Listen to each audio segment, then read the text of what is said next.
আসসালামু আলাইকুম, সবাইকে স্বাগতম আমার চ্যানেলে। আজ আমি আপনাদেরকে রান্না করে দেখাবো মোরগ। এই ভিডিওটি প্রথম থেকে শেষ পর্যন্ত দেখার জন্য সবাইকে আমন্ত্রণ জানিয়ে শুরু করতেছি। প্রথমে এখানে আমাদের জন্য লাগবে 1 কেজি একটু বেশি পরিমাণের একটা মোরগ। মোরগটাকে পরিষ্কার করে ভালোভাবে নিতে হবে।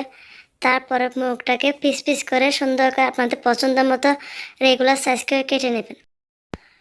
প্রথমে একটা কড়াই বসে 1 কাপ পরিমাণ তেল দিয়ে দিলাম। সাথে দিয়ে দেব এলাচ, দারচিনি আর তেজপাতা।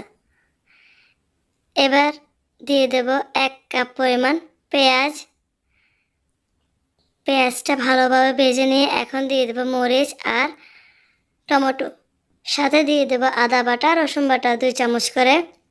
এখন দেব হলুদ গুঁড়া 1 চামচ, জিরা গুঁড়া 1 চামচ, ধনে গুঁড়া 1 চামচ, লাল মরিচ 1 চামচ আর দিয়ে দেব কাশ্মীরি লঙ্কা 1 চামচ। এখন ভালোভাবে মশলাটা কষিয়ে নিতে হবে।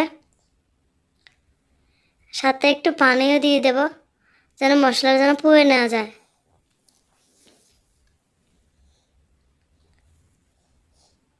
এবার মশলাটা ভালোভাবে কষাতে হবে।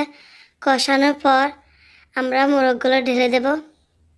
মোরগটা ঢেলে ভালোভাবে মিক্স আপ করে নেব যেন মশলাটা যেন ভালোভাবে মাংসের সাথে মিশে যায়। ভালো করে কষাতে হবে। কষানোর পর দিয়ে দেব 1 চামচ লবণ। আবারও ভালোভাবে কষাতে হবে। ভালোভাবে কষাতে হবে যেন মশলা থেকে যেন কাঁচা গন্ধটা চলে যায়।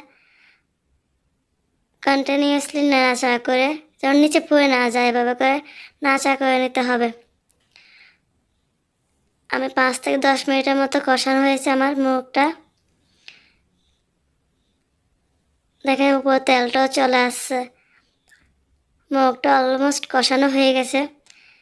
এখন আমি ঢাকনা দিয়ে আরও 5-6 মিনিট কষাবো। ঢাকনা খোলার পর আমি আবার একটু নেড়ে চেড়ে নেব। নেড়ে চেড়ে আমি একটু পানি দিয়ে মুরগটা সিদ্ধ করার জন্য দিয়ে দেবো। যতক্ষণ পর্যন্ত মুরগটা সিদ্ধ না হয় ততক্ষণ পর্যন্ত আমি রান্না করবো এখানে। আমার চ্যানেলটাকে সাবস্ক্রাইব করবেন, পাশে থাকা বেল আইকনটা অন করে রাখবেন। যখন আমি ভিডিও আপলোড করবো সাথে সাথে আপনার নোটিফিকেশন পেয়ে যাবেন। আপনারা যে যেখান থেকে আমার রান্না ভিডিওটা দেখতেছেন আপনাদের সবাইকে অনেক ধন্যবাদ। আমার চ্যানেলটি প্লিজ সাবস্ক্রাইব করে নেবেন, সাথে আপনার ফ্রেন্ডস অ্যান্ড ফ্যামিলির সাথে শেয়ার করবেন। ভালো থাকবেন, সুস্থ থাকবেন। আল্লাহ হাফেজ।